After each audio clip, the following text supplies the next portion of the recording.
રાજકોટ જિલ્લાના ઉપલેટા તાલુકાના આંગણવાડી મહિલાઓ દ્વારા પગાર વધારા અને વધુ કામના બોજને લઈ સરકાર સમક્ષ અનેક રજૂઆત કરવા છતાં આજ દિન સુધી કોઈ ઉકેલ ન આવતા આજથી તમામ મહિલાઓએ ઉપલેટા તાલુકા પંચાયત કચેરી ખાતે ધરણા યોજી હડતાલ પર ઉતર્યા હતા.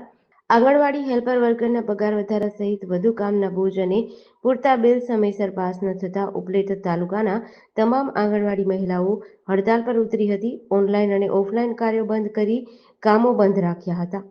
મારું નામ ઢોલા પુનીબેન છે, કોડ નંબર 84 ઉપલેટા 13 અને ઉપલેટામાં વર્કર તરીકે નોકરી કરું છું. આજ રોજ અમે તાલુકા પંચાયતમાં ધરણા ઉપર બેઠા છીએ અને કામથી અળગા રહ્યા છીએ. તારીખ 5 થી 17 સુધી અમે ઓનલાઈન કામગીરીથી અળગા રહ્યા હતા અને ઓફલાઈન કામગીરી પોષણ ટ્રેકરમાં હાજરી પણ પૂરતા હતા.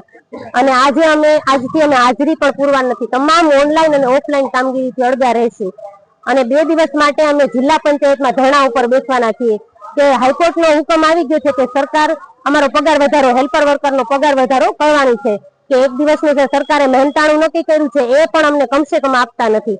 તો સરકારે નવી એપો વારંવાર રજૂ કર્યા કરે છે કે એપમાં કામ કરવાનું છે, મોબાઈલની કામગીરી કરવાની છે, પણ ક્યારેય કોઈ પણ જાતનો પગારો વધાર કરેલો નથી. સરકાર વારંવાર અમે રજૂઆત કરેલી છે પણ ક્યારેય પગાર વધારો કરેલો નથી.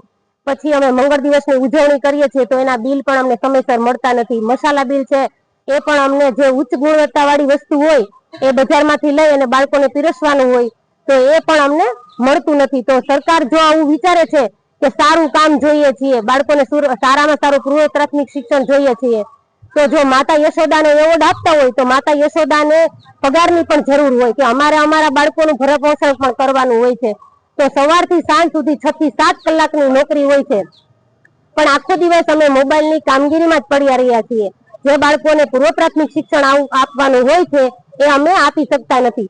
જો સરકાર અમારે કઈ વિચારશે નહીં તો અમે 4 દિવસ પછી અમે ઓનલાઈન અને ઓફલાઈન કામગીરીથી તો અળગા જ છીએ પણ અમે તાળાબંધી કરશું અને ધરણા ઉપર ઉતરી જશું. જો સરકાર અમારું ન વિચારે તો અમે એનું કેવું વિચારીએ?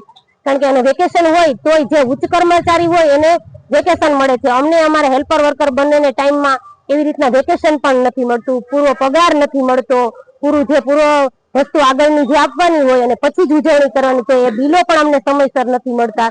તો સરકાર અમારું વિચારશે નહીં તો અમે પણ એનું વિચારવાનું છોડી દેશું. જેડીસી ન્યૂઝ સાથે વિપુલ ધામેજા, ઉપલેટા.